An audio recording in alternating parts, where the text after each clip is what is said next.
Venezuela entered yet another uncertain chapter after the removal of Nicolasmaduro from power.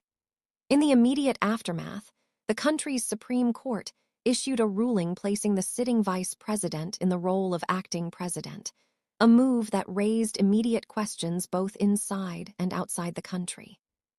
The decision came just hours after the U.S. president publicly declared that the United States would temporarily oversee Venezuela's governance until what he described as a proper transition could be achieved, without offering a clear timeline or framework for how that transition would unfold.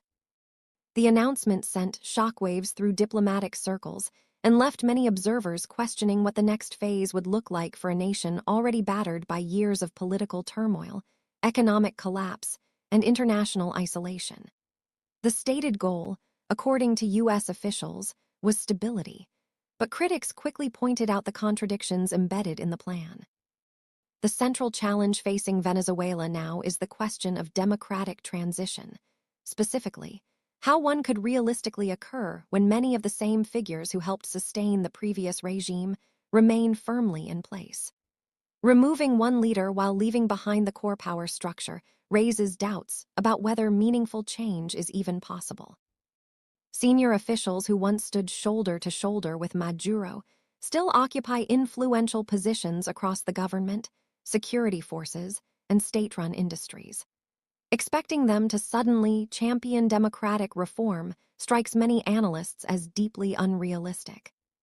Some within the U.S. administration appear to believe that Maduro alone was responsible for the country's collapse, allegedly portraying him as the mastermind behind a vast criminal enterprise.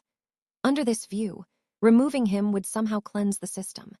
But that argument has long been criticized as weak. Drug trafficking accusations, while politically effective, have historically been used as justification for intervention rather than as a serious roadmap for reform. If concern over narco-states were truly the guiding principle, critics note, U.S. policy would look very different across the region. That skepticism deepened when comparisons were drawn to recent U.S. actions elsewhere. Only weeks earlier, a former Central American president, convicted in the United States on serious drug trafficking charges, was released from prison following a presidential pardon. The contradiction was difficult to ignore.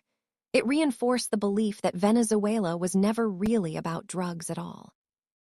Others suggested oil was the real motivator.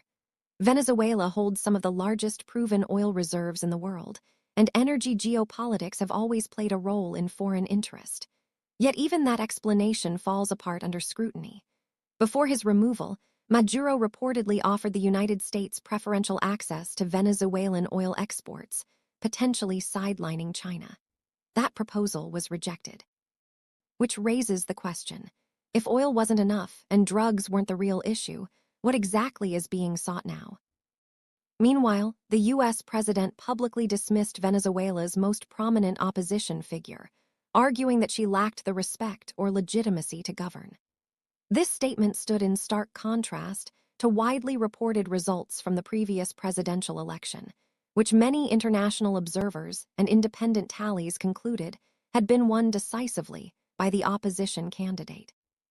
Those results were never officially recognized by the Maduro government, and the election was widely described as stolen. According to those same tallies, the opposition's candidate should be the rightful president today.